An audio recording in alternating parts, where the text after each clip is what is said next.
তো বন্ধুরা রান্না বান্না তো হয়ে গেছে, আর তোমাদের দাদাভাই বাড়িতে আছে আজকের ছুটিতে। তো রান্নাটা আজকে গ্যাসেই করলাম, আর গ্যাসে অনেক দিন ধরেই করা হচ্ছে বৃষ্টির জন্যে, আর মেয়ের পরীক্ষা থাকে সকালবেলা করে তাড়াতাড়ি করতে হয়। তা আজকের একটু দেরিতে রান্না বসালাম, আর তোমাদের দাদাভাইকে খেতে দিয়েছি। তো আজ কি রান্না করেছি চলো তোমাদেরকে দেখাই। তো আজ করেছি দেখো উচ্ছে আলু ভাজা করেছি, উচ্ছের সঙ্গে আলু দিয়েছি। আর করেছি দেখো লাল লাল করে মাটনের খাসির মাংসের ঝোল করেছি, বাঙালি আনা রান্না বন্ধুরা। তো এদিকে দেখো তেল ভাসছে, কত সুন্দর রান্না হয়েছে। আর এদিকে তোমাদের দাদাভাইকে খেতে দিয়েছি, আর সাথে নিয়েছি লেবু। আর তোমাদের দাদাভাইকে অল্প করে ভাত দিয়েছিলাম, কারণটা হলো সাজানোর জন্যে, তাই জন্য ফের আলাদা করে থালাইতে ভাত নিয়ে রেখে দিয়েছি, যদি লাগে নেবে।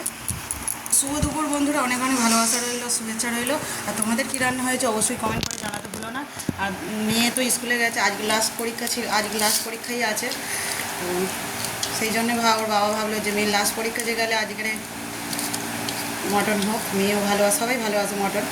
আর মেয়ে কতটা কী নাম্বার পেলো সেটা তোমাদেরকে জানাবো, দেখাবো। তোমরা কি কেউ জানতে আগ্রহী অবশ্যই কমেন্ট করে জানাবে। তো বন্ধুরা পরে আবার কথা হচ্ছে, খেয়ে নিই, শুভ দুপুর। তো আজকের মটনের ঝোল বেশি দেরি করলে আর হবে না।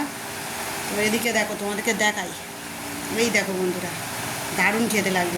টাটা, পরে কথা হবে।